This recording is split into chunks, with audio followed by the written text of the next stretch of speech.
pergi ke satu pasar. Di situ dilihat ada sapi gemuk-gemuk.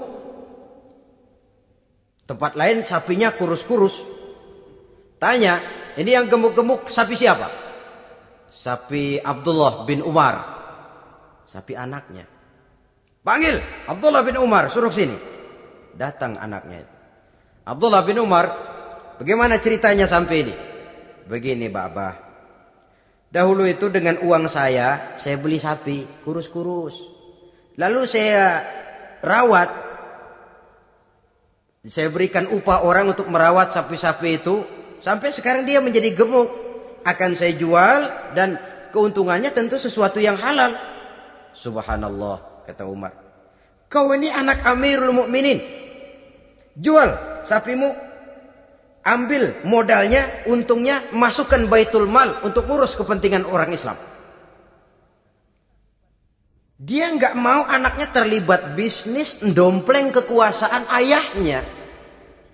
Karena mentang-mentang anak khalifah lalu segala macam bisnis lancar. Orang takut karena apa? Anak babe. Ada lagi. Pada waktu pembagian harta ghanimah,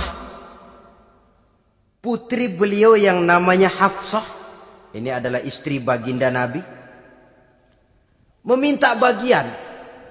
Kaum kerabat ayah, ini kerabat khalifah, kitalah dulu kerabat. Kalau kau kerabatku, maka jatahmu nanti dari ayahmu.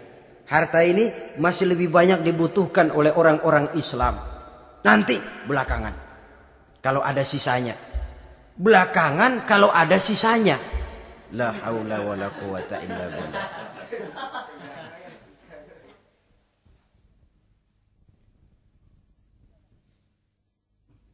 Saudara hadirin, itu terhadap keluarganya. Kemudian apa sifat-sifat yang menonjol dari kepemimpinannya? Pertama, kesederhanaannya. Beliaulah satu-satunya khalifah, Amirul Mukminin, setingkat presiden kalau sekarang, yang punya jubah cuma 2 dan 1 pun punya anaknya. Tambelan lagi. Pernah sholat Jumat terlambat. Beliau naik mimbar untuk khutbah, sebelumnya minta maaf dulu. Saudara-saudara, maaf saya terlambat nungguin baju kering. Seorang khalifah nungguin baju kering. Sederhana dalam kehidupannya. Mari kita ambil satu cerita lagi.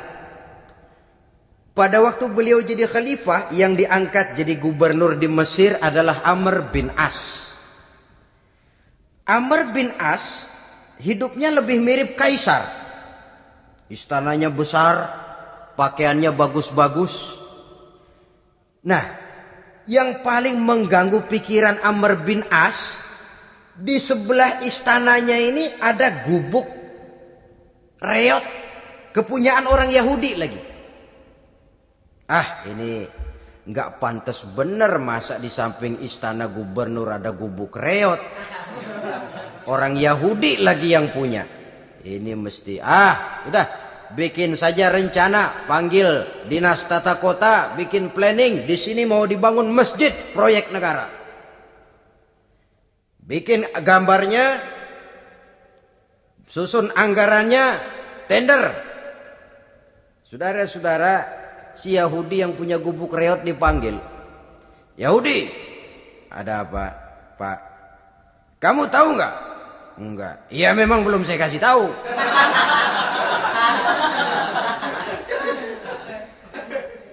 Ada apa, Pak?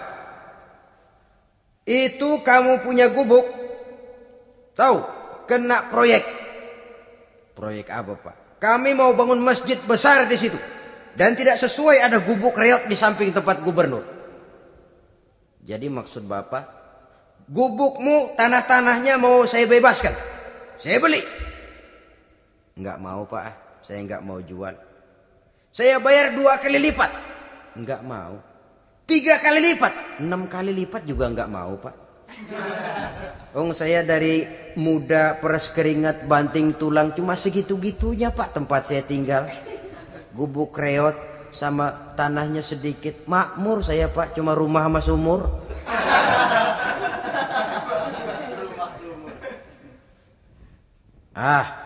Ini Yahudi kelewatan juga. Akhirnya turun perintah, sudah kalau dia nggak mau dibebaskan, gusur saja, tarik, ambil bulldozer. Digusur. Yahudi ini berurai air matanya. Aduh, begini jadi rakyat kecil, udah jatuh ketiban ember lagi.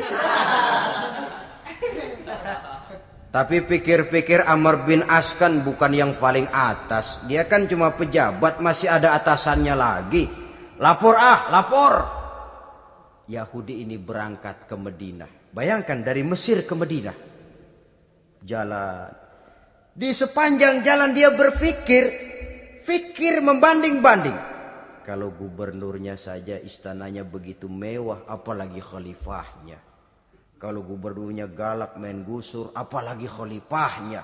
Dan saya bukan orang Islam, apa dia lemin ngadu? Apa dapat tanggapan? Berangkat dia sambil harap-harap cemas. Sampai di pintu kota Madinah, dia temui orang lagi tidur di bawah pohon korma. Selamat siang Pak. Ada apa? Pak. Apa? Mau lapor. Lapor apa? Bapak tahu Khalifah Umar bin Khattab? Tahu? Istananya di mana Pak? Istananya di atas lumpur. Di atas lumpur. Di atas lumpur. Pengawalnya banyak Pak. Banyak. Siapa Pak? Yatim piatu, janda-janda tua.